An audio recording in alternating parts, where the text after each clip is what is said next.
So if you look at the Fed funds rate and then subtract the year over year inflation, you'll see that we're in a spot today that we've never been historically. And a lot of people look back 40 years ago because we're talking about inflation today that is in the range that we were at 40 years ago.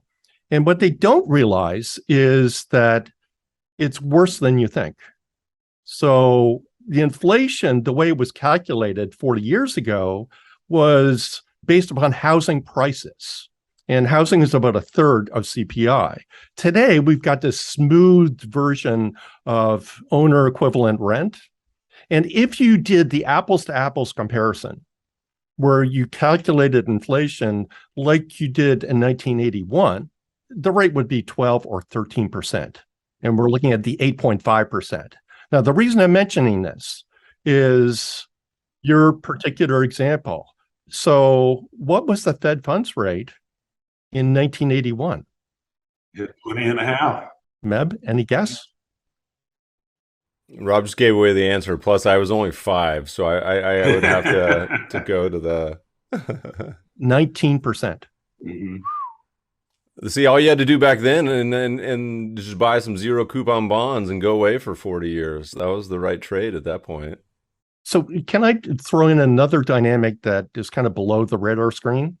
And that is that I believe that the Fed is constrained today way more than the early 1980s. Because in the early 1980s, the debt to GDP was about 34%.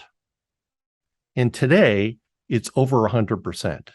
So as the Fed increases the rates, it increases the debt service cost in a way that is magnified by a factor of 4 compared to the early 1980s. And given we're already in a deficit situation, a serious deficit situation, how do you pay for that extra interest? You actually monetize it. And the Fed's got to be thinking that if we push the rate too high, we actually could feed further inflation. And that wasn't true in the early 1980s.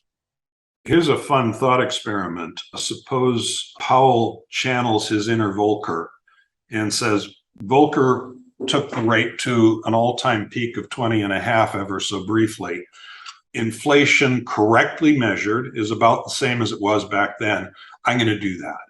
Okay. If you have 20% interest rates, if that migrates its way into the overall cost of capital for government, because keep in mind, raising the short rate doesn't boost the cost of servicing government debt except over time as the debt rolls. But if the debt were to roll into a 20% yield, just bear with me. If your debt is 100% of GDP, that debt service costs you 20% of GDP.